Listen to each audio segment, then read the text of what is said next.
across the fence, we're saying goodbye to one Vermont royal couple and welcoming a new one. We'll meet Vermont's maple ambassadors and learn how they support the maple industry. Good afternoon and thanks for joining us. I'm Judy Simpson. Every year, a pair of young Vermonters are selected to serve as ambassadors of our state's signature product. Along with the title of Vermont Maple Ambassador, the winners each receive a $2,000 scholarship.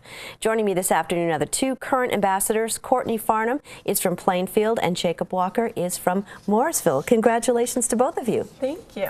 Let's find out a little bit about you. Courtney, where do you go to school and what are some of your interests and activities? I go to Plymouth State University in New Hampshire. I'm studying business administration. I'm obviously very involved in the maple industry, so that's a huge interest for me.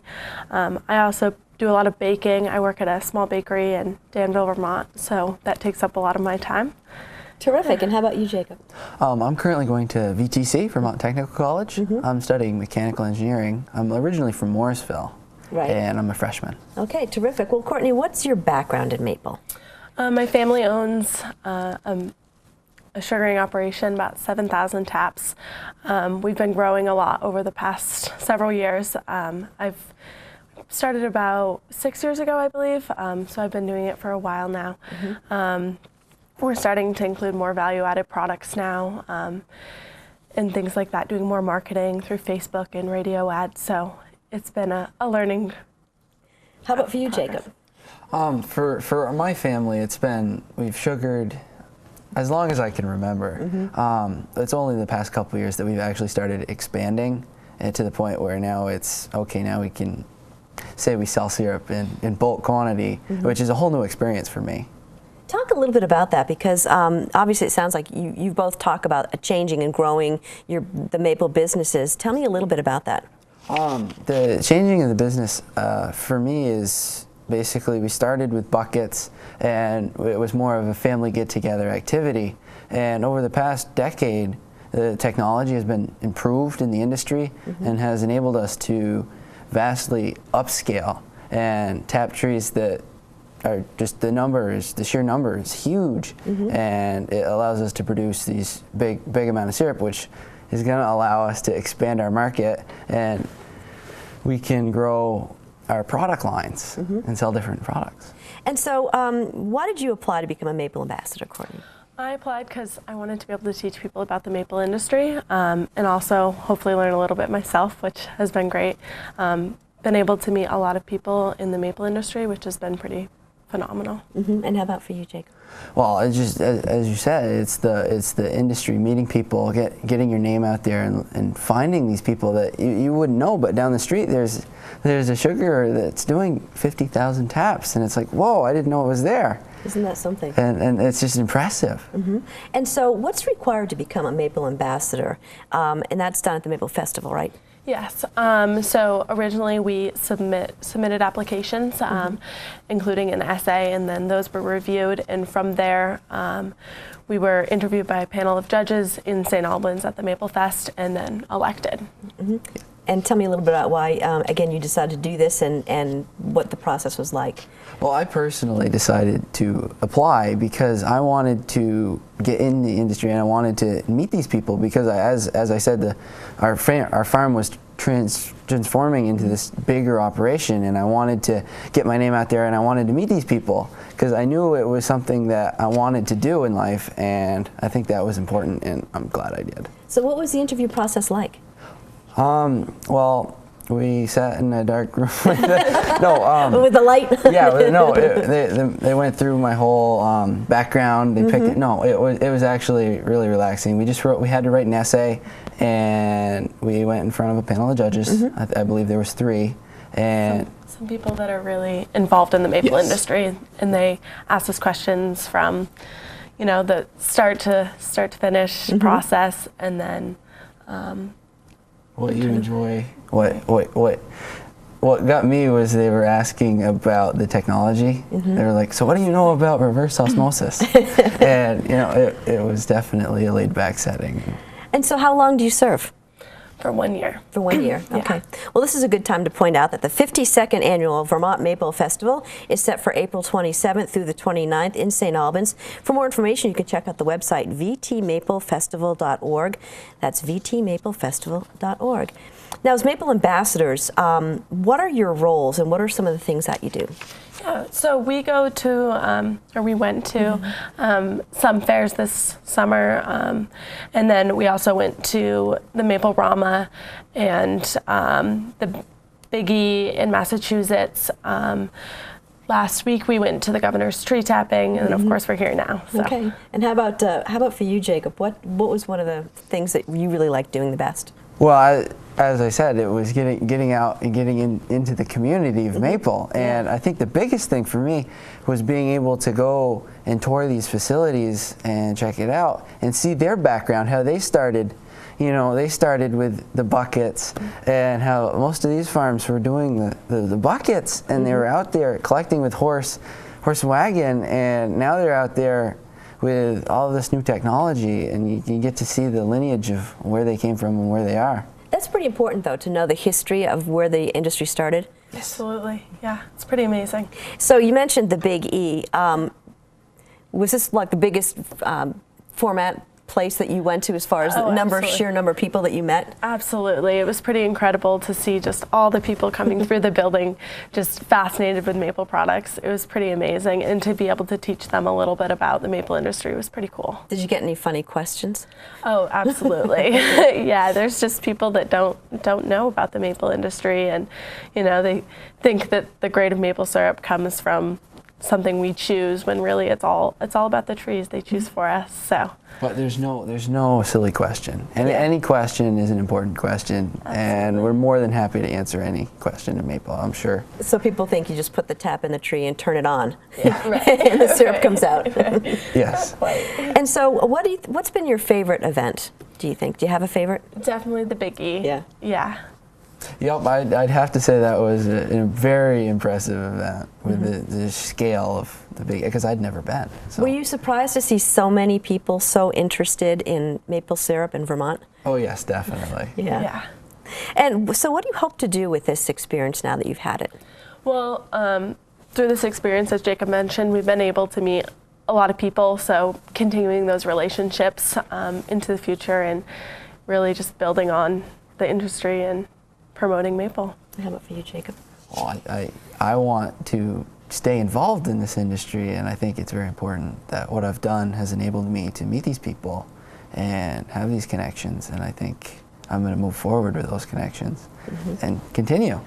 So far, how has the season been for your family so far? I mean, we constantly talk about how the climate is changing in Vermont. It was really, really cold earlier this winter, then it kind of warmed up quickly, and now we're back into the cold. So what have you found?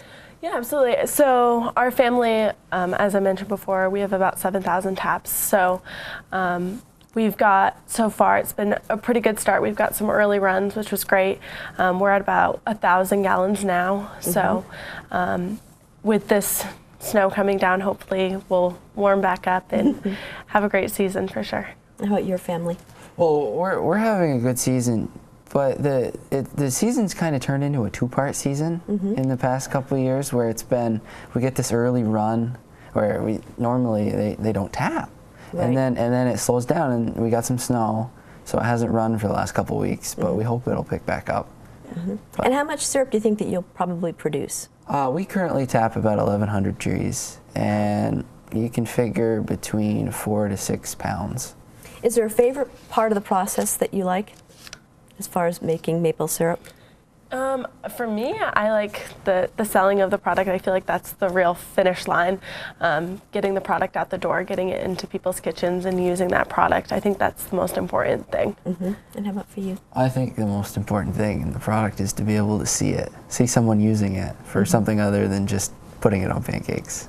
And that's become actually a pretty big deal. A lot of people, when they think about farm to table or even eating healthier, maple syrup now is right up there.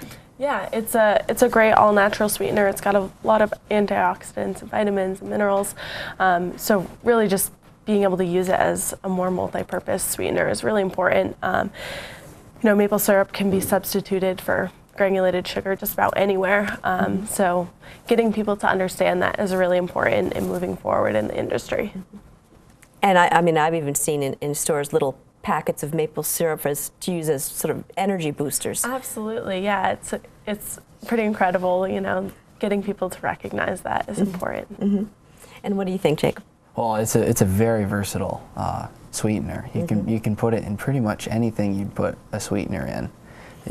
It's a great replacement for cane sugar, beet sugar, and I personally like to cook, and I use maple syrup exclusively.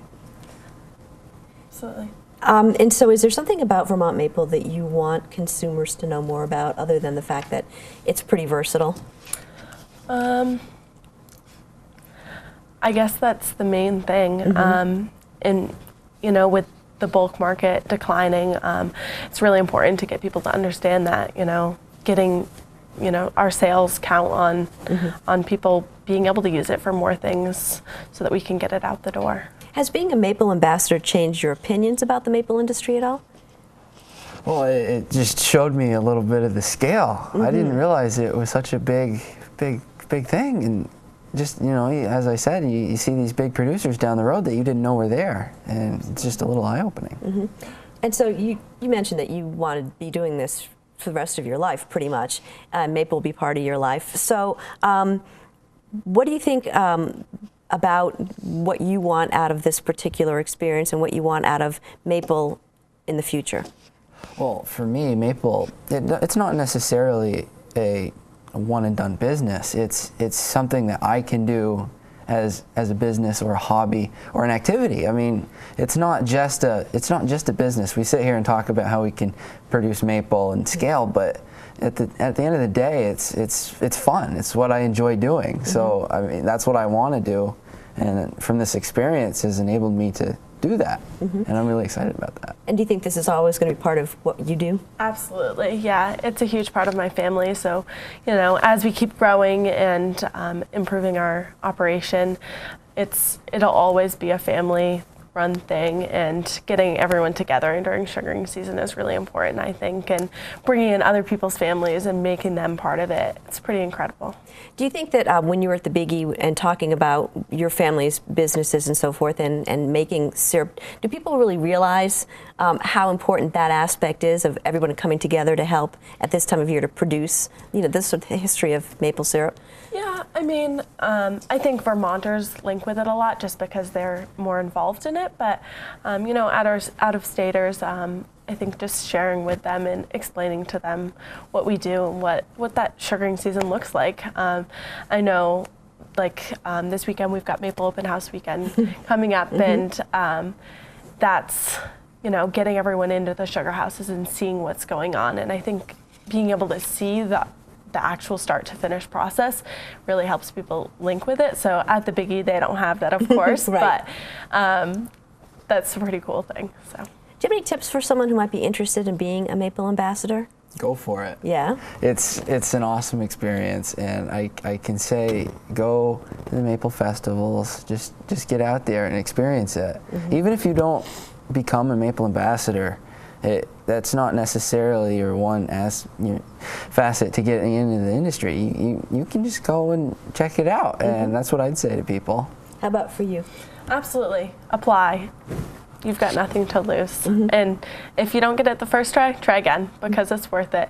It's a great opportunity to meet new people, learn new stuff, teach people, and just study maple before you go. Learn everything you can. Yeah. And as long as there's a general interest and you're genuine about it, I mean, that comes across. Absolutely, yeah. And then you get to be on Across the Fence. Yes. Well, a new pair of Maple Ambassadors will be selected at the 52nd Annual Maple Festival in St. Albans, which starts on April 27th. To get more information about the Maple Ambassador program, along with the $2,000 scholarship, check the website, vermontmaplefestival.org, or you can call 802-524-5800. Well, congratulations to both of you, and thanks for being such great representatives. Thank you. Thanks. That's our program for today. I'm Judy Simpson. I'll see you again next time on Across the Fence.